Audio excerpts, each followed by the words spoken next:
Bienvenue sur le plateau de la deuxième émission de Code Justice, la web télé d'information et de décodage de l'actualité juridique, des problématiques des domaines d'activité de la justice et des professions du droit. Cette nouvelle émission traitera de sujets variés. La prévention des risques des conflits entre les héritiers, la lutte contre les nuisances sonores et la protection de la propriété intellectuelle des entreprises. C'est un domaine dont la charge affective est souvent forte et qu'il faut savoir manier avec précaution, celui de la succession. Confusion dans l'interprétation d'un acte antérieur au décès, différent dans l'évaluation des biens et des donations avant décès, désaccord dans l'attribution des biens ou même recel successoral. Les sujets de tension entre les ayants droit sont nombreux, mais il y a moyen de les éviter. Une succession sans rancœur est possible quand tout a été objectivé au maximum. Alors comment éviter les conflits entre héritiers? Pour nous éclairer, la chef de rubrique droit juridique du magazine Le Particulier du groupe Le Figaro, Caroline Mazaudier, la notaire Stéphanie Gaillard et la commissaire de justice Catherine Allemand. Bonjour à toutes les trois. Bonjour. Alors avant de traiter le sujet principal qui est celui du conflit entre les héritiers, évoquons tout de même rapidement le cas du conflit entre parents et enfants. Caroline Mazaudier, dans votre livre L'envers du droit, dans lequel vous répondez à 50 questions, il y en a une assez terrible que vous soulevez. Est-ce que je peux déshériter mes enfants? Quelle est la réponse? Oui, alors je fais juste une parenthèse pour dire que c'est un livre plutôt humoristique, d'où la formulation un peu provocatrice de cette question. Mais le fait est qu'elle existe et qu'il y a beaucoup de familles qui ont une histoire tourmentée et qui, on peut arriver à vouloir déshériter ses enfants.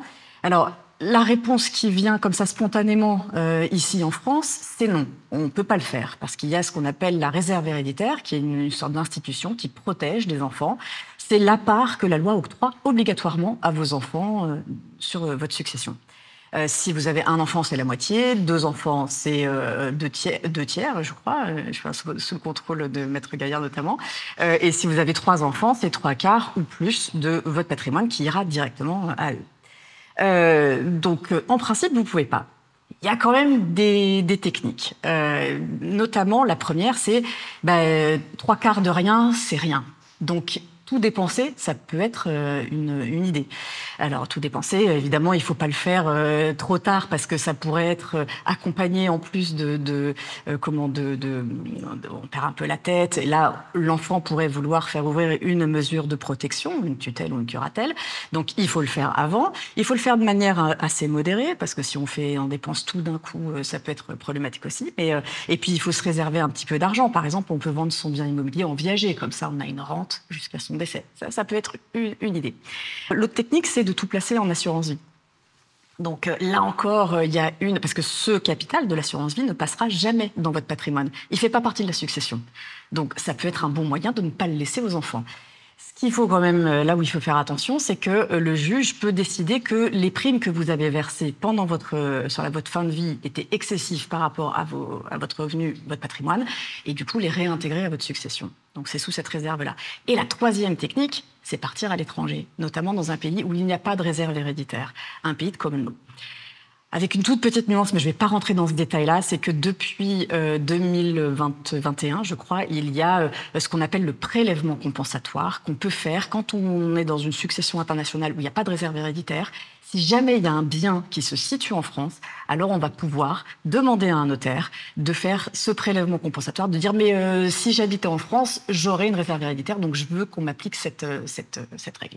Entre héritiers, quelle est la discorde la plus fréquente? Est-ce qu'on a des statistiques, des chiffres Alors, sur tout ça? Moi, je n'ai pas de statistiques véritablement. Je pense qu'il y en a peut-être plus au niveau notarial, au niveau de l'institution. Mais non, nous, on a surtout des courriers de lecteurs qui nous arrivent au magazine. Très souvent, on va nous parler justement, vous l'avez évoqué, de recel successoral. Alors, c'est un bien grand mot, en tout cas un mot c'est une qualification pénale, mais en fait, c'est quoi? C'est je prends le bijou dans la caisse de maman qui vient de décéder parce qu'elle me l'avait promis.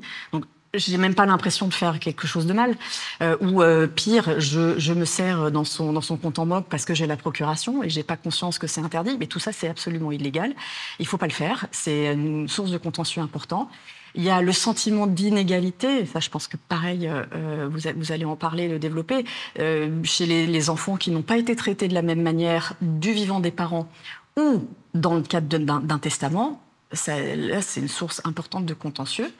Et puis, il y a toute la période entre l'ouverture de la succession et le partage, où là, les frères et sœurs sont en indivision. Et ça, ce maintien de l'indivision, il peut être source de contentieux aussi. Alors, on sait qu'un notaire met en moyenne 6 mois pour régler une succession et que ce délai peut être évidemment rallongé de plusieurs années en cas de désaccord entre les héritiers. Dans quelle proportion les successions font l'objet de litiges ? Alors, j'ai un vieux sondage BVA à vous soumettre, mais qui date de 2011, qui avait été fait pour la Chambre des notaires de Paris, qui disait qu'il y avait 22% des Français, donc à l'époque 10 millions, je crois, qui disaient avoir eu un conflit familial autour d'un héritage. En réalité, je pense que c'est beaucoup plus. Et qu'il y a énormément en fait, de successions qui sont même un tout petit peu conflictuelles ou un tout petit peu litigieuses, parce qu'il y a de l'humain. On le verra sûrement avec Maître Gaillard et Maître Allemand, mais c'est fatalement compliqué. Quelles sont les initiatives peut-être pédagogiques, d'information qui pourraient être mises en œuvre justement pour permettre de favoriser, de pacifier le travail des notaires et des commissaires de justice en matière de succession ? Alors, faire beaucoup de vulgarisation, ça tombe bien, c'est notre métier, donc je conseille à tout le monde de s'abonner au particulier. mais en dehors de cette plaisanterie, c'est vrai que nous, on le martèle à longueur de page et à longueur de numéro que anticiper sa succession, c'est fondamental. C'est ce qui va permettre de pacifier ce moment très, très pénible pour tous. Anticiper la succession. Il faut aussi communiquer peut-être plus sur les modes alternatifs de règlement des conflits, parce qu'il en existe, et notamment au sein de la Chambre nationale des notaires. Il y a une chambre de médiation. La médiation, on arrive quand même à 80% de conflits qui sont dégoupillés et qui ne vont jamais au contentieux judiciaire. C'est quand même très intéressant. Il y a l'arbitrage aussi. Je pense que les particuliers ont accès à cette chambre. Voilà. Peut-être qu'on peut tous communiquer un peu plus là-dessus. Anticiper au maximum, on va prendre les bons conseils de Stéphanie Gaillard, notaire. Maître Gaillard, quelle est l'origine majeure des discordes entre héritiers ? Alors, moi, je rebondis et j'ai acquiescé tout le discours que je viens d'entendre, qui effectivement est une excellente introduction, parce que je le dis et je le répète, et on essaye de faire ça au quotidien, beaucoup de pédagogie. La pédagogie, c'est effectivement l'anticipation, expliquer à nos clients que de ne pas faire, c'est pas la bonne solution. Si on fait quelque chose, l'expliquer à ceux qui ne sont pas lotis d'une donation, si on prend des dispositions qui peuvent paraître un petit peu radicales vis-à-vis de certains, je pense à l'exemple d'enfants handicapés, ou dans une fratrie, s'il y a un enfant handicapé, on a toujours tendance à vouloir donner plus d'argent à l'enfant handicapé, parce qu'on l'aime plus, c'est surtout pour protéger ceux qui restent, parce qu'effectivement, on oublie qu'un enfant handicapé, il y a quand même tout un staff à mettre autour. Et je vois beaucoup de successions dans lesquelles les enfants, à la lecture du testament, ne prennent pas ça comme un acte d'amour, mais comme un acte de sanction. Alors que quand moi, j'avais les parents dans mon bureau, c'était vraiment fait en disant « la vie a été un petit peu plus compliquée au quotidien parce qu'il y avait plus de soins ou plus d'attention ou plus de temps qui a dû être donné à cet enfant ». Et le jour où les parents sont plus là, ça va vraiment être, j'ouvre une porte ouverte, mais on n'a plus la personne qui est là pour expliquer pourquoi elle a pris telle ou telle disposition. Et je trouve que c'est dommage de ne pas faire une réunion de famille dans laquelle on dit, voilà, mes chers enfants, je vais mettre ça en place, ce n'est pas une sanction vis-à-vis de vous, c'est parce que je veux vous protéger, je veux vous apaiser et que cet acte est fait dans tel ou tel but. Ils sont chefs d'orchestre. Les parents, jusqu'à leur dernier souffle, c'est encore le chef d'orchestre.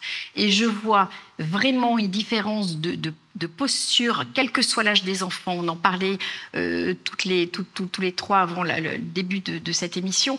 Ça n'a rien à voir avec le niveau social, avec le niveau intellectuel, avec la connaissance des gens. Une succession, c'est l'exutoire d'une vie entière. C'est on aurait dû. J'ai un exemple de gens qui ont 75 ou 80 ans, mais vraiment pas moins en tous les cas, qui se reprochent que la petite sœur n'avait que les robes de sa grande sœur pendant toute son enfance.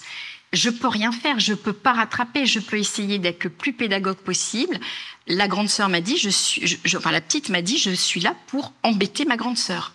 Je veux me venger du fait d'avoir porté les robes de l'autre. Donc, c'est irrationnel, ça ne se quantifie pas, mais derrière, on peut vous dire que c'est une succession conflictuelle. Ce n'est pas une succession conflictuelle, c'est un climat de jalousie qui s'est instauré toute une vie entière. Et que pouvez-vous faire, maître? Parce que vous avez certainement un mode opératoire pour déminer les successions dont vous sentez qu'elles vont être compliquées, susceptibles de générer des litiges. Alors, déjà, les successions compliquées, je suis un peu embêtée de le dire parce que c'est de plus en plus la pratique, mais c'est les familles recomposées avec des enfants de lits différents où tout peut se passer divinement bien tant que l'auteur est présent. Au décès de l'auteur, le beau-père ou la belle-mère qui reste, quelles que soient les dispositions qui ont été prises, on sait que la succession va être conflictuelle parce que le contexte est conflictuel.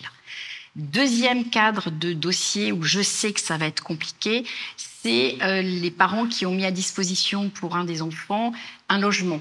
Tu viens de divorcer, je te mets à disposition un appartement, tu ne payes pas de loyer, sauf que nous, les autres frères et sœurs au décès, combien il manque de loyer? Parce que papa et maman t'ont mis à disposition, tu as eu un avantage. Les parents ne se sont pas positionnés en disant c'est un avantage ou c'est une mise à disposition. Et nous, derrière, il faut qu'on essaye de rattraper ce qui peut être rattrapé avec les règles telles qu'elles sont. Troisième type de conflit, c'est des flux financiers entre un compte et un autre. Et je ne sais pas vous dire si c'est une donation ou un prêt. Et on rapporte à la succession, mais avec des manières de calculer qui ne sont pas les mêmes si c'était une donation ou une succession. Donc, anticiper, pédagogie, les recevoir, leur répondre à leurs questions et faire des émissions comme celle-ci de vulgarisation, éviter de faire des bêtises. Tout peut se rattraper, on a une caisse à outils, mais il faut nous le dire. Quel est l'exemple de conflit peut-être le plus original que vous ayez eu à traiter en matière de succession, maître? Je suis dans mon bureau, j'ai la veuve, ses enfants.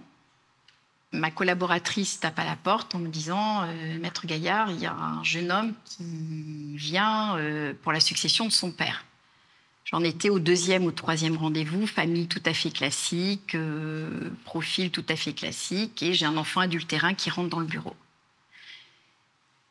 Aucun ne s'est poussé pour qu'il puisse s'asseoir. Donc l'enfant adultérin était debout dans la salle.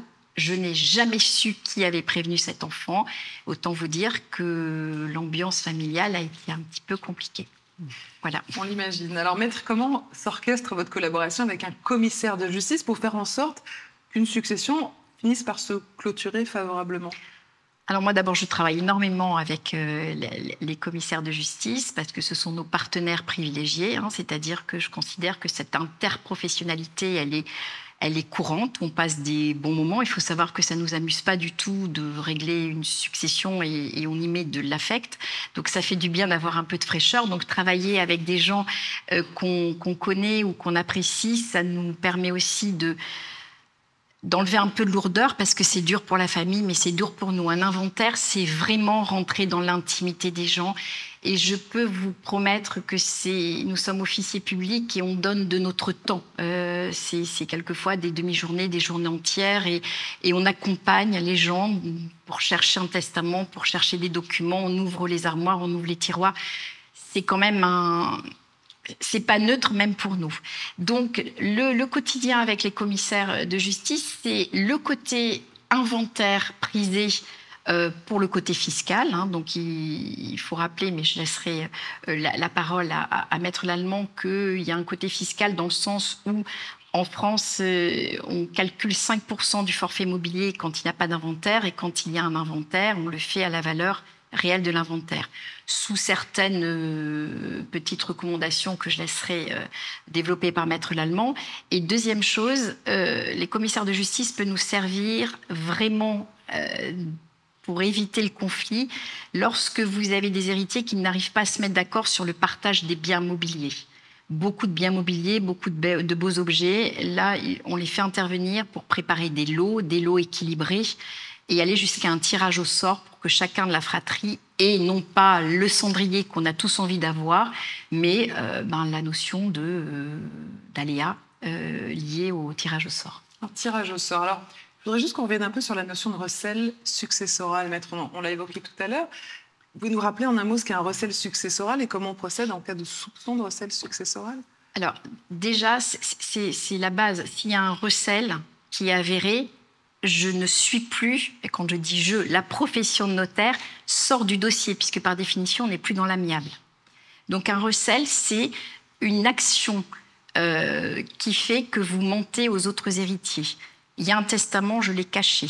Je sais qu'il y a une assurance vie, j'omets de le dire. J'ai eu une donation, je ne le rappelle pas. Ça, c'est vraiment les cas les plus classiques du recel.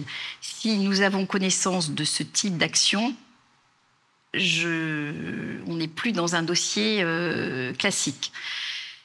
Ensuite, la pédagogie, encore une fois, parce que si les héritiers ont des suspicions, ont l'impression qu'il y a eu les fameux vols de bijoux, les fameuses virements d'un compte à compte très régulièrement à la tirette, des choses qui disparaissent. Enfin, je pense que vous n'avez pas besoin que je continue l'énumération. Là, à ce moment-là, on peut vraiment dire aux héritiers: je vous conseille, on vous conseille de faire une déclaration, d'être sûr de ce que vous êtes en train de dire. Et nous, on sort du dossier parce que la sanction, c'est que les choses qui ont fait partie du recel, l'héritier n'héritera plus des biens qui ont été captés, parce que c'est une captation d'héritage, en fait. Mais les gens utilisent mal les mots. Le notaire aurait dû, on m'a pas dit, on m'a évincé, on m'a exhérédé, il y avait beaucoup de sous, il aurait dû me les donner. Ben, il s'est remarié, il y avait une donation entre époux, tout a été vendu, on a vendu en viager. Il y a du fantasme, c'est-à-dire que au moment d'une succession, il y a énormément. Mes parents étaient à la tête d'une fortune. Oui, sauf que tes parents, ils ont fait faillite. Sauf que tes parents, ils ont eu un revers de médaille. Sauf que tes parents, ils avaient signé des reconnaissances de dette et qu'il n'y a plus. Mais les enfants, ils ont toujours l'impression que la maison, elle était immense. Et il y a un peu de... Je ne veux pas dire que les gens se mentent, mais il y a quand même un petit peu on enjolive ces souvenirs d'été. Et de vacances. Et de jeunesse. Et donc, beaucoup de conflits possibles. On va passer la parole à Maître Allemand. Alors, on peut aussi vous demander, selon vous, quels sont les cas les plus fréquents de discorde dans les héritages. Je peux que confirmer ce qu'on vient de dire de cette émotion et de cette histoire familiale avec des mythes, avec du temps passé, des choses dites, des choses non dites. Bon, ça, c'est la matrice universelle de toute famille. En ce qui concerne les conflits, nous, on n'est pas tellement concernés par les conflits et les tensions. On va les percevoir au moment de l'inventaire, qui est un moment marquant, parce qu'on est au domicile ou dans les différentes résidences du défunt ou de la défunte. Et l'inventaire est un moment marquant. Les héritiers sont tous présents ou représentés.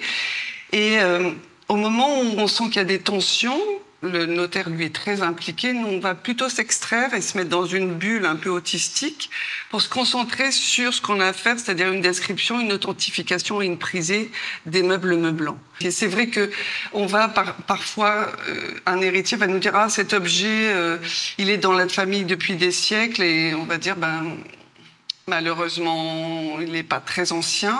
Donc, ces valeurs que les héritiers pensaient avoir sur des objets ne sont pas. Donc, voilà, on va plutôt remettre les choses dans leur réalité et d'une façon totalement impartiale, ce qui va permettre ensuite un partage équitable entre héritiers. Donc, on va plutôt participer à ce qu'il n'y ait pas de conflit, pour remettre les choses dans la réalité. On s'attend à voir un notaire lors d'une succession, évidemment. On s'attend peut-être moins à voir un commissaire de justice. Vous pouvez nous rappeler clairement le rôle d'un commissaire de justice lors d'une succession? Alors, il y a 3 choix qui sont proposés aux héritiers. C'est pour valoriser la masse successorale, c'est la vente aux enchères directe dans les 2 ans. Donc là, on a le rôle de premier plan, puisqu'on va organiser et procéder à la vente. Et ensuite, les droits et taxes seront pris sur le produit de vente net. Ensuite, il y a l'inventaire, donc sur les meubles meublants. Donc là, c'est une description avec prisée, détaillée et lot par lot. Et on donne la prisée immédiatement au moment de l'inventaire. Alors, parfois, il y a certains objets, on peut demander avoir un petit délai pour communiquer la prisée, parce qu'on va avoir besoin de consulter des bases de données, des experts qui vont nous donner des informations. Et ensuite, il y a là-dessus, on n'intervient pas, mais on va pouvoir le contredire, c'est-à-dire que les héritiers vont faire un inventaire déclaratif détaillé avec des estimations. Et de toute façon, l'État prendra sur les 5% de la valeur du reste des biens immobiliers et mobiliers. Et pour contrecarrer ces 5%, parce que si vous avez par exemple un actif à 500 000 euros, si vous choisissez le forfait des 5%, ça fait 25 000 euros sur lequel seront calculés les droits de succession. Si on fait un inventaire des meubles meublants et que la valeur est de 6 000 euros, les taxes seront prises sur les 6 000 euros. Donc quand même, c'est un gros delta. Et souvent, la valeur de l'immobilier est supérieure à la valeur des biens meubles meublants. Sont exclus de ce forfait des 5%. Les objets d'art et de collection. Donc, objets d'art, pour le Code général des impôts, c'est quand même les tableaux et les sculptures des grands maîtres. Et la collection est considérée comme collection, ce qui est dans une galerie ou dans une pièce individualisée, réservée à la collection. Voilà, donc on fera dans ce cas-là, le notaire va nous demander, et encore une fois, on fait ce que nous demande le notaire. On n'est pas partie prenante dans la succession. On fait ce que nous dit le notaire. Justement, pour le notaire et aussi pour les héritiers, quel est l'avantage de confier la réalisation de l'acte authentique d'inventaire à un commissaire de justice comme vous? Notre responsabilité, puisqu'on engage notre responsabilité sur les descriptions et sur les prisés. Donc, ça permet au notaire, s'il y a un souci, de dire « c'est pas moi, c'est lui ». Vous êtes d'accord? Oui, du conseil. Moi, je trouve que vous êtes quand même vous conseillez les clients aussi en disant il y a un bel objet, attention. Voilà. Voilà, parce que bien entendu, s'il y a une police d'assurance, le Trésor public en aura connaissance, ou des objets qui ont été achetés en vente aux enchères 200 000 euros et que dans la prisée ils sont à 10 000, il y aura forcément un risque de redressement. Donc à nous de poser des questions et c'est vrai là d'interroger les héritiers pour en savoir plus. Et quand on voit un bel objet, on va forcément poser la question et dire attention, c'est considéré comme un objet d'art. Pour le Trésor public. L'intérêt, c'est aussi de permettre un partage qui va justement, ce sont des estimations qui sont au prix du marché. Sur le marché, on est parfaitement actualisé des prix du marché puisqu'on fait des ventes aux enchères. Ça permet de rééquilibrer et justement de... Alors, comme je dis, c'est parfois violent parce que ça ne correspond pas au mythe familial. Parce qu'un jour, moi, je suis allée faire un inventaire, il devait y avoir un monnaie. Malheureusement, ce n'était pas du tout un monnaie.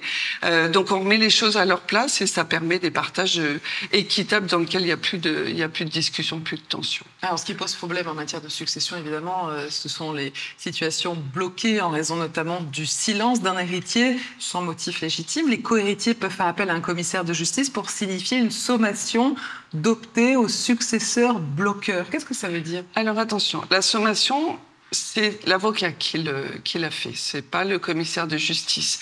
Nous allons faire une signification, donc qui va donner une date certaine et un contenu certifié, ce qui est quand même... c'est dans les 4 mois, après 4 mois suivant la succession, et ça va permettre de forcer l'héritier silencieux à se prononcer sur son choix, soit il accepte, soit il refuse. Et s'il ne répond pas dans les 2 mois, il est considéré comme ayant accepté purement et simplement la succession. Une situation fréquente que vous avez déjà éprouvée? Non, mais j'ai eu le cas d'un héritier silencieux qui a finalement s'est manifesté. En fait, c'était... ses co-héritiers lui demandaient de ramener un tableau qui lui avait été offert 50 ans auparavant en cadeau de mariage, mais qui n'avait pas fait l'objet d'une donation-partage.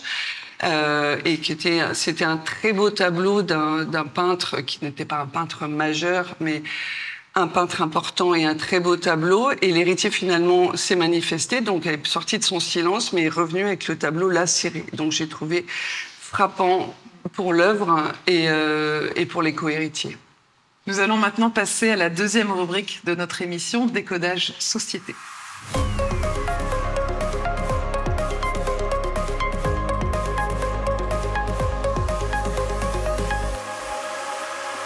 Les nuisances sonores représentent un des principaux troubles de voisinage. Selon la loi, Les nuisances sonores peuvent provenir de bruits domestiques, de bruits dus aux activités professionnelles, de bruits provoqués par des chantiers voisins ou générés par des infrastructures de transport terrestre ou aérien.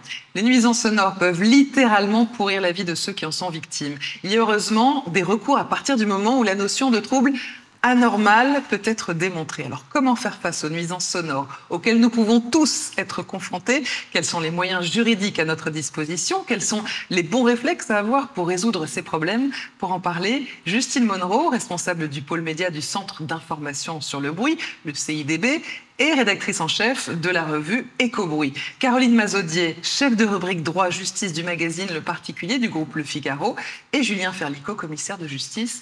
Bonjour à tous les trois. Bonjour.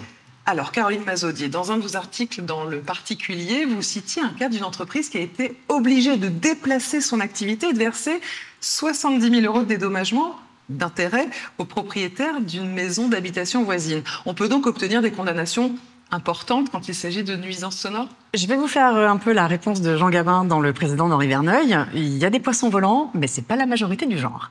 Donc les 70 000 € de dommages-intérêts, ça va pas être pour le voisin qui fait du bruit, qui fait de la trompette à 7 heures du matin. On peut pas laisser penser ça aux gens. Donc c'est assez, à ma connaissance, ce n'est pas très fréquent, mais en fait, c'est très, vous allez le voir, c'est très, très, très relatif. Les juges dans ce domaine-là font de la dentelle et surtout, pour obtenir des dommages-intérêts, il faut avoir d'abord subi un préjudice et le prouver. Et là, c'est pas toujours évident. Dans cette affaire, notamment, les 70 000 € de dommages-intérêts, quand même, il y avait 15 000 € de dommages-intérêts pour préjudice moral pour chacun des époux voisins. Madame, elle, avait obtenu en plus 31 000 € de dommages d'intérêt parce qu'elle avait perdu son emploi, elle avait fait une dépression, il y avait des graves problèmes de santé derrière, donc elle avait perdu son emploi, donc il y avait pour la perte de salaire une indemnisation très élevée, et puis il y avait aussi les frais de justice, de commissaire de justice également, qui étaient indemnisés. Donc vous voyez, c'est pas uniquement la nuisance sonore, et surtout dans cette affaire, il y avait des nuisances sonores, certes très importantes, mais il y avait aussi des pollutions. Une mare qui était là. Voilà. On peut avoir d'autres exemples de nuisances sonores qui ont été peut-être sanctionnées? Oui, moi, ce qui me vient plus en tête sont des affaires emblématiques où, et précisément, elles n'ont pas été sanctionnées. Je prends l'exemple du coq de l'île d'Oléron, où on a des gens qui sont là pour les vacances et qui trouvent que quand même le coq, il chante un petit peu tôt le matin, ils sont en vacances, ils n'ont pas envie de subir ça. Et oui, mais on est à l'île d'Oléron et on est dans un milieu rural et le coq, il ne peut pas être considéré comme une nuisance anormale, en tout cas comme un trouble anormal de voisinage. Donc, voilà, et pareil, il y a une histoire très ancienne qui a été tranchée par la Cour d'appel de Riom en 1995 qui concerne aussi un coq. Et je vous cite juste le motif de la Cour d'appel qui dit « La Cour ne jugera pas que le bateau importune le marin, la farine le boulanger, le violon le chef d'orchestre et la poule un habitant du lieu dit La Rochette, village de Salède, 402 âmes, dans le département du Puy-de-Dôme. » Pour dire que tout est relatif et qu'évidemment, toute nuisance sonore n'est pas condamnable en fait. Comment on évalue alors? Quels sont les critères juridiques qui évaluent ces nuisances sonores? Ça dépend de leur origine en fait. Si l'origine c'est ce qu'on appelle un bruit domestique, un bruit de comportement, les voisins, les animaux, la musique, là il n'y a pas... La manière de l'évaluer c'est à l'oreille. Donc vous allez faire appel à un commissaire de justice qui va venir évaluer le trouble pour savoir s'il excède le trouble normal, parce qu'il est normal ce trouble de voisinage. On vit tous ensemble dans une société, il ne s'agit pas de sanctionner le moindre comportement. On vit les uns à côté des autres. Mais dès que ça excède un certain seuil, alors là, pour ce qui, je vous disais, les bruits de comportement, on ne peut pas faire appel à un sonomètre, mais on va le faire à l'oreille. Si en revanche c'est une activité professionnelle, là il y a une réglementation, on va effectivement mesurer, je parle sous votre contrôle, on va mesurer ce dépassement de seuil et il pourra y avoir sanction. Est-ce que la notion et la portée aussi de la nuisance sonore sont aujourd'hui suffisamment reconnues d'après vous? Probablement pas. Je pense surtout que l'impact en matière de santé est pas complètement mesuré, et connu et maîtrisé. Comment on pourrait mieux lutter contre les nuisances sonores? Probablement en multipliant les outils de mesure. Je pense aux radars anti-bruit là, qui sont expérimentés en ce moment sur les routes. Faire prendre conscience aux gens. Il y a par exemple une société qui a développé une appli, enfin un outil qui place des détecteurs de sons, de bruit dans les appartements. Et les gens, quand ils font un peu trop de bruit, eh ben, ils s'en rendent compte, ils ont un petit avertisseur. Ils ont éventuellement un SMS, voire un appel de la société qui leur dit, là on se situe dans le cadre de location par exemple, qui leur dit vous faites un peu trop de bruit, nous on mesure un peu trop de bruit dans votre appartement en ce moment. Si dans les 10 minutes ça ne cesse pas, un petit coup de fil. Et voilà, faire prendre conscience aux gens qui font du bruit, déjà, ça peut aider. On va passer la parole à Justine Monroe. Alors Justine Monroe, comment on définit précisément la notion de trouble anormal en matière de nuisance sonore ? Alors, en dehors des réglementations spécifiques qui encadrent des sources de bruit spécifiques comme les lieux diffusant des sons amplifiés ou les lieux plutôt industriels, on définit la normalité d'un trouble, d'un bruit de voisinage selon 3 critères. Donc la fréquence, l'intensité et la durée du son, du bruit. Au regard de ces 3 critères, ou de l'un des 3 d'ailleurs, on va dire si un bruit est normal ou anormal. Il y a une petite nuance, comme on l'a déjà dit, sur les bruits d'activité professionnelle et de loisirs, qui, eux, sont encadrés par des valeurs limites d'émergence, exprimées en décibels, prévues par le Code de la santé publique. Et pour cette source de bruit spécifique-là, on a besoin de faire des mesures sonométriques pour les constater. Et que disent les statistiques alors en matière de condamnation pour nuisances sonores ou de solutions trouvées pour mettre fin à ces nuisances sonores ? Alors, je n'ai pas à ma connaissance de statistiques sur l'issue des tribunaux. En revanche, on sait qu'une grande partie des procès au pénal n'aboutissent pas, soit par l'absence de constat par PV par exemple, soit parce que le procureur de la République décide de ne pas continuer l'affaire. C'est plus coûteux et plus long au civil, mais il y a une meilleure efficacité en justice. On parlait de l'impact de ces nuisances sonores sur la santé. Vous pouvez nous en dire plus ? Est-ce qu'on en sait plus sur ces impacts ? Oui, alors ça fait longtemps que la communauté scientifique s'est saisie du sujet et a reconnu le lien entre le bruit et les effets auditifs et extra-auditifs du bruit sur la santé. Auditif parce que le bruit a un impact sur la perte auditive, la fatigue auditive, les acouphènes, l'hyperacousie, etc. Et extra-auditif parce que le bruit a des impacts sur notre santé mentale, ça provoque du stress, de la dépression et ça va jusqu'aux maladies cardiovasculaires. Est-ce qu'on peut considérer qu'elles sont suffisamment prises en compte, ces nuisances sonores, par les tribunaux ? Alors oui, de plus en plus, il y a de plus en plus de jurisprudence qui considère ces effets auditifs, extra-auditifs. On l'a vu avec une jurisprudence récente sur le syndrome de l'éolien qui a été reconnu par la justice comme un vrai impact de l'éolien sur la santé des populations. Les critères d'évaluation juridique des nuisances sonores, elles prennent bien en compte toutes les situations ou il y a encore des angles morts ?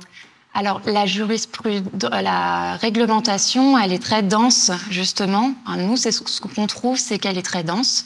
Il y a beaucoup de réglementations en France qui encadrent les nuisances sonores. Là où il y a peut-être des zones d'ombre, ça serait sur les sources de bruit émergentes, donc liées aux évolutions de la société. On n'a pas encore réglementé les nuisances sonores liées aux drones commerciaux ou micromobilité. Voilà, c'est sur ça va avec les évolutions de la société, quoi. Alors on le disait, ça touche beaucoup de monde, les nuisances sonores. Je suis victime d'une nuisance sonore. Quel est le bon mode opératoire pour y mettre fin ? Alors, le premier réflexe à avoir, c'est le dialogue. Il faut entamer une tentative de règlement amiable du conflit en allant discuter avec son voisin. De toute façon, c'est obligatoire désormais pour, avant toute action en justice, c'est de tenter le règlement amiable du conflit ou de le résoudre par la médiation ou par la conciliation. Et le deuxième réflexe à avoir, c'est le constat. On ne peut pas aller en justice sans constat en termes de bruit de voisinage. Donc faire constater le bruit par des personnes habilitées, commissaire de justice, police municipale, police nationale, gendarmerie, tranquillité publique de la municipalité, etc. Et la transition est toute trouvée, puisque je vais me tourner justement vers Julien Ferlicot, qui est commissaire de justice. Maître Ferlicot, on a évoqué le cadre et la portée des nuisances sonores. Vous intervenez donc régulièrement sur des cas de nuisances sonores. Quand est-ce qu'on doit vous contacter quand on est victime de nuisance sonore? À partir de quel moment? Dès qu'une personne pense subir un trouble anormal, sans apprécier la réalité ou pas de ce trouble, eh bien, elle peut faire appel à un commissaire de justice. Et quelle est votre action à ce moment-là, maître? Concrètement, on se déplace, on réalise des constatations matérielles donc, sur l'environnement général pour apprécier aussi le cas général, pour rebondir un petit peu sur l'histoire du coq. Voilà, constater qu'un coq fait du bruit en campagne, ça n'a rien d'anormal. Après, il faut justifier que ça dépasse et ça arrive à un caractère qui est anormal de voisinage. On a beaucoup parlé d'utilité de la médiation. Quelle est votre action dans ce domaine? Eh ben, dès que le bruit commence à être présent, que la personne se plaint, le cas typique, le voisin qui fait beaucoup trop de bruit, ou par ses enfants, ou par même le cas que j'ai eu très récemment, c'est une ventilation d'un restaurant qui faisait beaucoup trop de bruit. La personne jusqu'au 5e étage s'en est plaint, du 1er au 5e concrètement. La personne m'a missionné pour tenter de mettre en place une médiation afin de pouvoir trouver une solution favorable pour toutes les parties, puisque par principe, la médiation, les deux parties, ils sont d'accord. Comment vous, concrètement, dressez un constat pour nuisance sonore? On se déplace sur place physiquement, on constate, on va faire des relevés s'il y a besoin avec un appareil de sonomètre à différents endroits dans la pièce. C'est très concret, ça dépend du cas d'espèce, voilà, mais on se déplace. On prend des photographies aussi pour expliquer, puisqu'au final, si d'aventure le constat doit être produit en justice, eh bien, le magistrat pourra avoir une vision d'ensemble de la situation. On évoquait la nécessité de ce constat, de la preuve. Est-ce que votre constat de commissaire de justice pour nuisance sonore est une preuve suffisante face aux tribunaux? Le constat en lui-même est la reine des preuves, c'est-à-dire que c'est une preuve qui permet de mettre en place une véritable présomption de vérité, car certaines de ces mentions dans le constat vont avoir une valeur authentique, donc le déplacement, la date, les diligences qui vont être réalisées, donc la prise de relevé de sonomètre, et les constatations matérielles vont faire foi jusqu'à preuve du contraire. C'est-à-dire qu'il y a une véritable présomption de vérité qui va se mettre en place et qui va aider le juge pour pouvoir rendre une décision. Et le simple fait que vous soyez saisi, parfois ça peut avoir cette action un peu dissuasive envers l'auteur des nuisances sonores? Oui, parce qu'il suffit que la personne qui nous a mandaté, son voisin est présent et qui serait a priori responsable de ces nuisances, peut très bien venir nous apostropher pour essayer de discuter, voir un petit peu, parce que lui-même peut-être a d'autres doléances envers son voisin. Donc peut-être qu'insiblement la médiation peut se mettre en place, et surtout ça va permettre aussi peut-être de renouer un dialogue, parce qu'au final les deux parties ne se sont peut-être jamais parlé encore, et peut-être par notre action on va pouvoir mettre en place un nouveau dialogue et pour trouver une solution. Sur quoi on peut un petit peu améliorer les choses pour lutter plus efficacement contre les nuisances sonores? Quelles devraient être, d'après vous, les pistes d'amélioration? Encourager la réalisation de constats, non pas juste pour faire un constat, mais surtout pour pouvoir, par la suite, mettre en place une véritable médiation et donc véritablement trouver une solution au litige, parce que si on se plaint d'un problème de nuisance sonore, c'est qu'on veut en priorité que celui-ci s'éteigne. Est-ce que quelqu'un a quelque chose à rajouter sur la question importante et concernante des nuisances sonores? Oui, moi je voulais juste ajouter qu'il y a même des sons aujourd'hui qui sont protégés par la loi, c'est la loi du 29 janvier 2021 qui vise à définir et protéger le patrimoine sensoriel des campagnes françaises. Parce qu'on parlait tout à l'heure du chant du coq, il y a aussi l'église qui sonne toutes les heures, le clocher, etc. Tout ça aujourd'hui, c'est protégé en fait. Donc c'est pour essayer de mettre un frein un peu aux actions des vacanciers qui supportent mal les bruits environnants. Moi, je voulais juste ajouter une chose aussi, c'est que des mesures sonométriques peuvent être faites pour des bruits de comportement aussi. C'est pas interdit, c'est juste que c'est obligatoire pour les bruits d'activité professionnelle. Mais on peut le faire de manière tout à fait pédagogique. En fait, comme preuve supplémentaire, c'est surtout lorsque des bruits sont vraiment d'intensité énorme. Ouais. Merci à tous les trois. Nous allons maintenant passer à la troisième rubrique de notre émission, Décodage entreprise.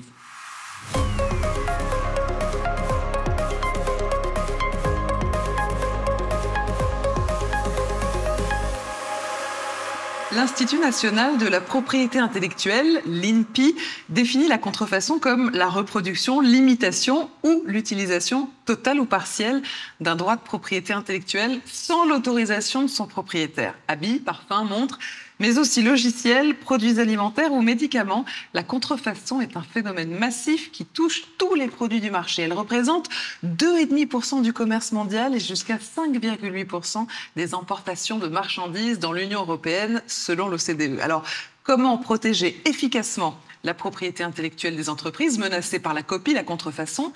C'est le sujet que nous allons évoquer avec Anthony Sesca, qui est commissaire de justice, et Margot Nègre, avocate associée de Valmy Avocats, spécialisée dans le droit de la propriété intellectuelle. Je précise que tout ce qui relève des brevets de cette partie spécifique de la propriété industrielle sera traité dans une prochaine émission.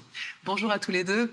Bonjour. Et bienvenue dans Code Justice. Alors, quels sont les différents droits de propriété intellectuelle dont peuvent bénéficier les entreprises? Qu'est-ce qui peut être protégé?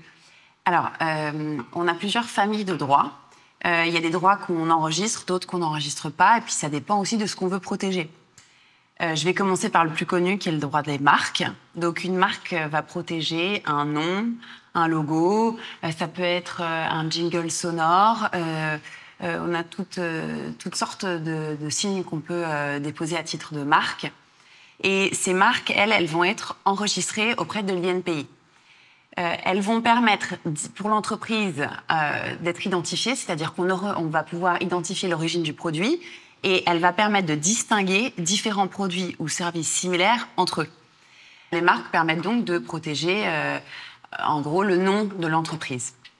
On passe à une deuxième famille de droits qui permettent de protéger les créations des entreprises. Les créations des entreprises, en droit français, on peut les protéger, on peut cumuler le droit d'auteur et le droit de dessin et modèle. Le droit d'auteur, il ne s'enregistre pas. Le droit de dessin et modèle, lui, il s'enregistre. Le droit d'auteur est une spécificité française parce que il est spécifique parce qu'il ne s'enregistre pas, justement, et qu'il naît du fait de la création sur la tête de l'auteur. Les conditions sont assez spécifiques du fait de cette absence d'enregistrement. C'est qu'il faut que la création ait pris une forme et qu'elle soit originale. C'est-à-dire qu'elle comporte l'empreinte de la personnalité de son auteur et qu'on puisse, par rapport à l'art antérieur, ne pas trouver de création similaire. Ça, c'est pour le droit d'auteur. Le droit de dessin et modèle, lui, il s'enregistre et il va protéger la forme d'un produit, l'esthétique donnée. C'est vraiment, on regarde avec le droit d'auteur et le droit de dessin et modèle, l'aspect esthétique des créations. Ensuite, il y a évidemment les inventions qui seront traitées dans un autre sujet, mais bien sûr, on est obligé d'en parler quand on parle de droit de propriété intellectuelle, puisque les inventions sont protégées par les brevets, qui eux aussi sont déposés auprès d'offices qui contrôlent la validité de ces activités inventives. Bien sûr, à côté des droits de propriété intellectuelle strictement parlé, on a aussi des signes qui sont des actifs des entreprises. Par exemple, on a la dénomination sociale, le nom commercial, l'enseigne ou même un nom de domaine. Et tous ces actifs-là, qui ne sont pas des actifs purs de propriété intellectuelle, sont des signes qui permettent d'identifier l'entreprise. Et on peut d'ailleurs sanctionner la copie par le droit commun et le droit de la concurrence déloyale et parasitaire. Comment on reconnaît une contrefaçon? Alors, bien sûr, celui qui va être à même à vous dire comment on reconnaît une contrefaçon, c'est l'auteur de la création et c'est le titulaire de droit. Donc, il faut toujours systématiquement aller au plus sûr et interroger un titulaire de droit. Bien évidemment, on a des indices. Si vous trouvez votre produit dans un marché aux puces ou si jamais le prix n'est pas conforme ou très réduit par rapport à un produit authentique, aussi, peut-être vous pouvez même voir vous-même la qualité, les matériaux qui sont pauvres ou des finitions qui sont mauvaises, mais il est toujours quand même plus sûr d'aller voir le titulaire, auteur des créations, pour lui demander. Quelles sont les actions que doivent entreprendre les entreprises pour lutter contre ces contrefaçons? Il y a une première étape que je conseille toujours à mes clients, c'est qu'il faut dater les créations. Comment est-ce qu'on date une création? On peut faire appel à un commissaire de justice qui va donc constater la création. On peut s'envoyer des courriers, on peut déposer une enveloppe solo à l'INPI, on peut faire des publications Instagram. Voilà, la contrefaçon, tout est une question de temps. Qui était là avant, qui a créé avant, après. Donc c'est très important de dater. Ensuite, bien évidemment, enregistrer, déposer un maximum. Déposer des dessins modèles, déposer des brevets, déposer des marques. En tout cas, garder une trace objective et non contestable de ce que la création a existé. Pareil pour la marque, là, pour le coup, il faut tout de suite déposer pour pas qu'on puisse vous voler votre nom ou votre logo. Ou même, on peut même protéger des dispositions de magasins. Les dispositions de magasins Apple sont protégées à titre de marque. Donc voilà, il faut consulter quelqu'un qui peut vous dire comment on dépose. Et par ailleurs, donc, comment on lutte ? On évite, on lutte. La lutte, tout de suite, c'est pareil, on fait appel à un commissaire de justice parce qu'on veut constater l'infraction. Donc il faut conserver la preuve. Parce que même si le dossier n'est pas conduit devant un tribunal, il faut qu'on puisse conserver la matérialité au cas où on a envie d'engager une procédure judiciaire. Donc une fois qu'on a constaté, c'est la première chose qu'on fait. Ensuite, on peut commencer par l'envoi d'une lettre de mise en demeure d'avocat.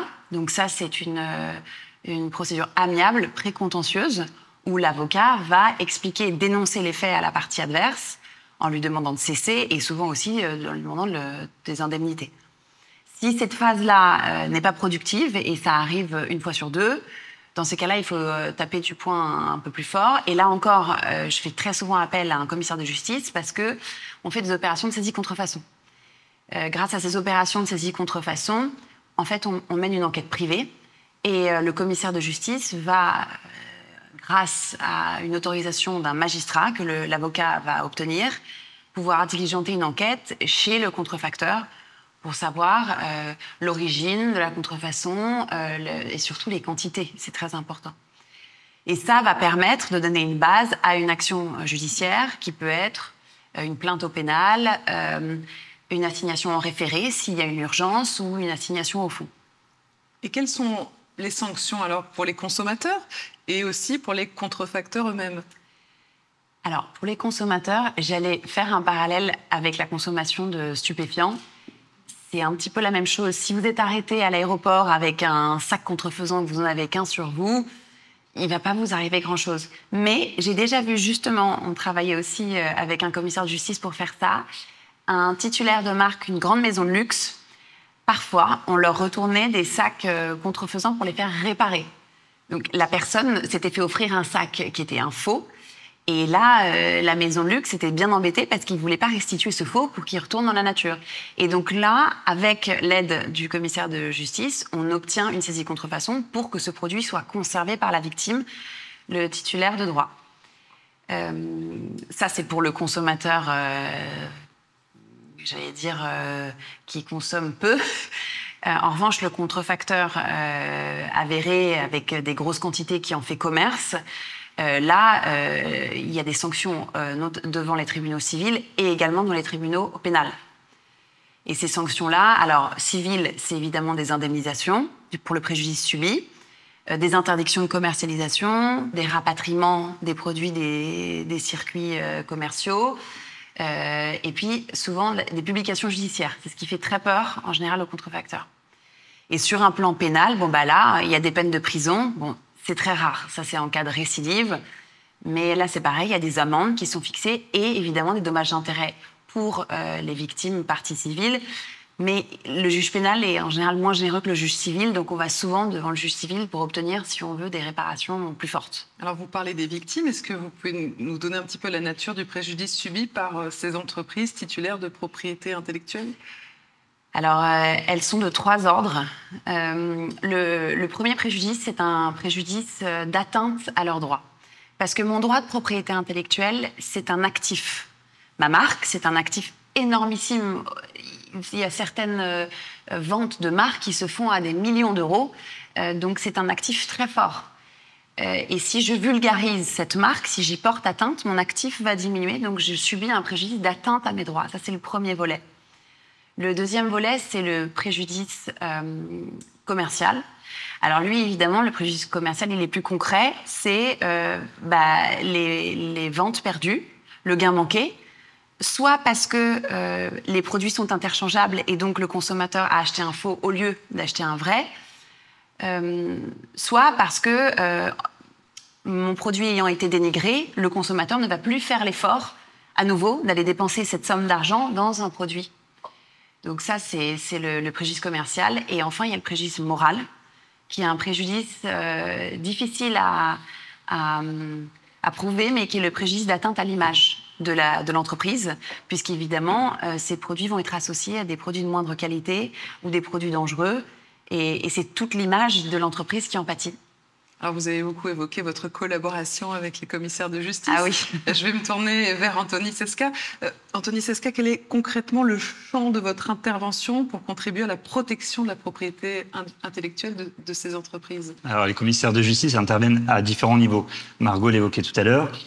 On intervient au niveau de la protection, donc en amont de tout litige, pour protéger et donner une date certaine aux créations. C'est un élément important dans le chemin de la protection des droits de propriété intellectuelle pour une entreprise, de donner date certaine, et les commissaires de justice déposent au rang des minutes de leurs offices les collections, par exemple les dessins et modèles, les créations de logos, les marques. Alors les marques se font à l'INPI, mais néanmoins tous les éléments qui protègent et qui sont caractéristiques de la propriété intellectuelle d'une entreprise est déposable chez un commissaire de justice. Ça, c'est en amont. Et ensuite, le commissaire de justice va intervenir sur la saisie contrefaçon. Alors, avant la saisie contrefaçon, il va matérialiser le fait que le produit est commercialisé en France, notamment par le constat d'achat. On fait des constats d'achat avec des tiers, parce que dans la jurisprudence, dans les différentes décisions, le commissaire de justice ne doit pas avoir de démarche active dans le cadre de ces constatations, et quand il réalise des constatations, il va le faire par un tiers lambda, un tiers acheteur, qui va acheter dans un magasin ou sur Internet un produit, qui va se le faire livrer si c'est sur Internet, et qui va le remettre au commissaire de justice une fois qu'il a eu la livraison. Donc on peut déterminer où il a été vendu et qui est le réel vendeur, parce que parfois ça peut être sur un site de commerçant, ou ça peut être sur Le Bon Coin, par exemple. C'est un exemple, ou un site de marketplace, et donc on va essayer de déterminer qui est le véritable contrefacteur ou revendeur. Donc là, par la livraison, on arrivera à déterminer qui est le véritable vendeur. Et donc ça, c'est le constat d'achat. On va pouvoir établir aussi ça dans des constats Internet très classiques, c'est-à-dire qu'on va montrer l'offre à la vente des produits sans forcément l'avoir en réel, c'est-à-dire l'avoir acheté. Et ensuite, on va intervenir dans la saisie contrefaçon, donc c'est la partie contentieuse, où on va se faire, enfin pré-contentieuse, puisqu'il n'y a pas de décision de justice condamnant quelqu'un, mais il y a des produits argués de contrefaçon, il y a des éléments qui sont apportés par l'avocat qui va défendre son client et qui va apporter tous les éléments, et notamment le constat du commissaire de justice, pour obtenir une autorisation, donc une ordonnance, et le commissaire de justice va se déplacer et obtenir tous les éléments, essayer d'obtenir tous les éléments de provenance et d'origine des produits contrefaisants. Et que vaut la preuve matérialisée par un commissaire de justice? Alors, on en parlait tout à l'heure. La preuve matérialisée par un commissaire de justice, lorsqu'il protège les droits de propriété intellectuelle, fait un dépôt et donne une date certaine à ces dépôts. La date des procès-verbaux donc font foi jusqu'à inscription de faux, c'est-à-dire que la date qui est inscrite, on ne peut pas la remettre en cause, sauf à dire que le commissaire de justice a commis un faux en écriture publique. Dès lors qu'il y a un constat établi par un commissaire de justice, le magistrat est tenu de trancher sur cette question. Alors, les commissaires de justice s'occupent aussi des saisies, vous l'avez évoqué. Comment se passe concrètement la saisie d'une contrefaçon? La procédure de saisie contrefaçon faite par un commissaire de justice est assez précise. Donc, elle nécessite qu'on soit très rigoureux dans le déroulé de la procédure. Le commissaire de justice intervient avec une ordonnance qu'il doit porter à la connaissance des personnes qui sont saisies. Il signifie cette ordonnance et laisse le temps nécessaire au prétendu contrefacteur d'en prendre connaissance. Et dès lors qu'il s'est écoulé un temps suffisant, il peut dérouler sa procédure, c'est-à-dire commencer à exécuter cette décision en prenant exactement les termes de la décision qui a été rendue. Le but est de matérialiser le produit qui est contrefaisant ou les produits qui sont contrefaisants. Le commissaire de justice saisit donc ces exemplaires. Il va les saisir contre paiement, puisqu'il ne peut pas, étant donné qu'on est avant, on est dans une phase précontentieuse, c'est-à-dire qu'on va établir s'il s'agit d'une contrefaçon, il va offrir le paiement du produit qu'il prend sur place. Et il va le saisir, il va le mettre sous scellé. Et la double mission, c'est de savoir d'où vient ce produit, donc l'origine, et quel est le préjudice pour la marque, donc de savoir d'où il vient, combien il en a été importé sur le territoire ou combien il en a été acquis par le vendeur et combien il a été vendu, quelle est la marge qui a été faite entre le prix d'achat et le prix de revente si le produit n'a pas été réalisé ou produit par ce prétendu contrefacteur. Margot Nègre, qu'est-ce qu'on appelle concurrence déloyale? Quelle est la différence entre contrefaçon et concurrence déloyale? Alors, ce sont deux fondements juridiques totalement distincts. La contrefaçon, c'est la contrefaçon d'un droit de propriété intellectuelle. C'est un droit spécifique qui déroge au droit général. Il y a un code de la propriété intellectuelle. Et donc, s'il y a une infraction à un de ces droits que j'ai énumérés au début, eh bien là, on va parler de contrefaçon de droit de propriété intellectuelle. Si il y a un agissement, par exemple, on va reprendre votre enseigne, on va copier votre enseigne, qui n'est pas déposée, qui n'est pas un titre de propriété intellectuelle, il va bien falloir sanctionner quand même ce comportement, puisque ce comportement de parasite, qui crée un risque de confusion, on va le sanctionner sur le terrain du droit commun.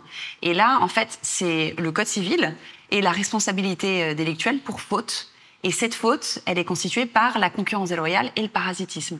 Donc ce sont deux fondements totalement distincts d'un droit spécial et d'un droit général, mais qui nous permettent de pouvoir, mais même parfois quand on reprend des packaging de produits ou des vêtements qui ne sont pas spécialement originaux, mais que le copieur a repris toute la gamme, voilà, c'est un fondement très utile pour nous. C'est souvent notre soupape de sécurité ou un filet de sécurité pour pouvoir stopper les copies. Et comment les commissaires de justice peuvent intervenir justement sur ces questions de concurrence déloyale? Les commissaires de justice vont intervenir également en matière de constat.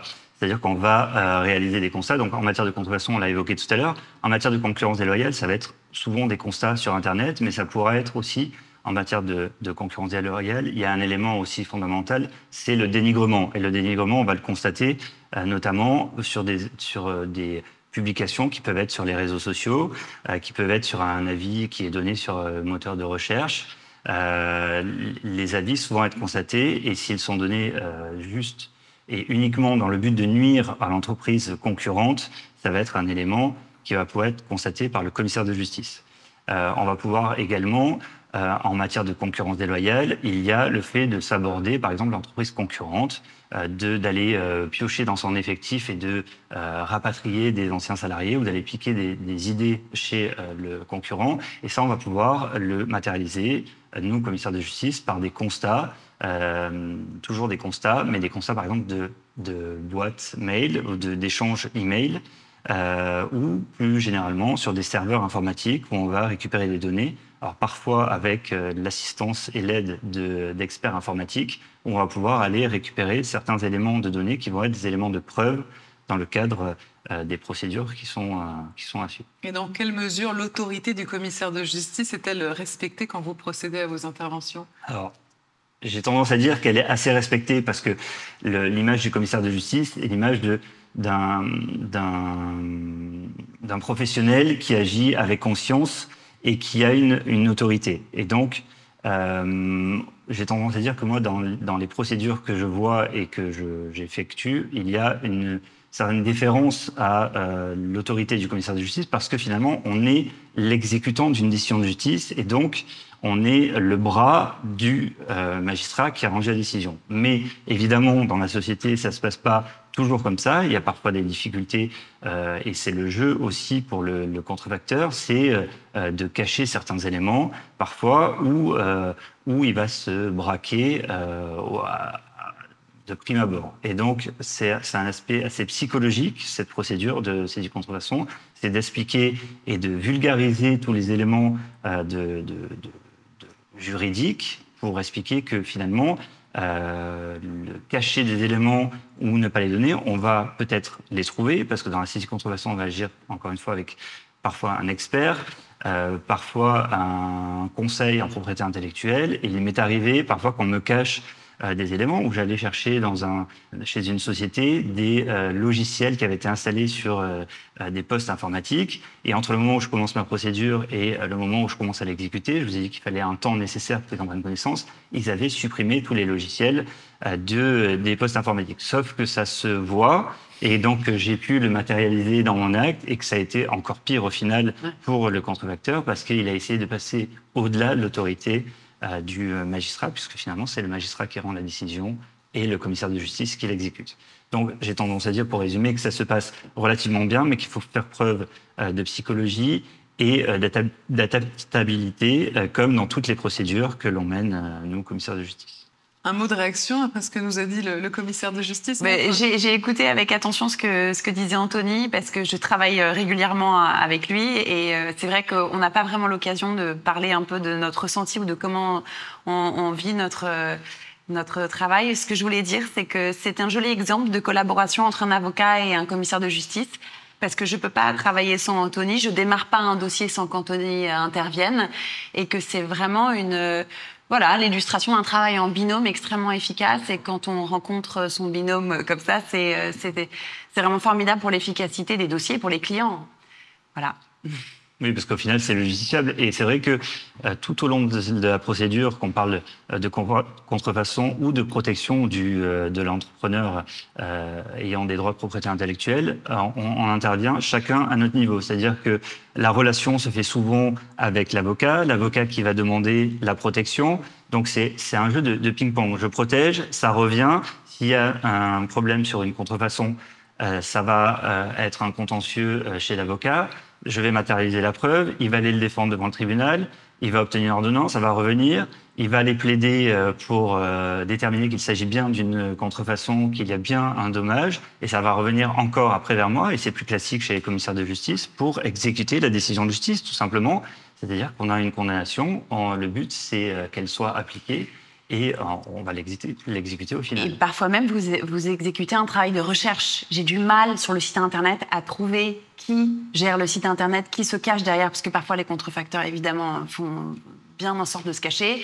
Et ce travail-là, Anthony sait très bien le faire aussi, de fouille, de recherche. Donc c'est vraiment tout au long de la procédure un binôme.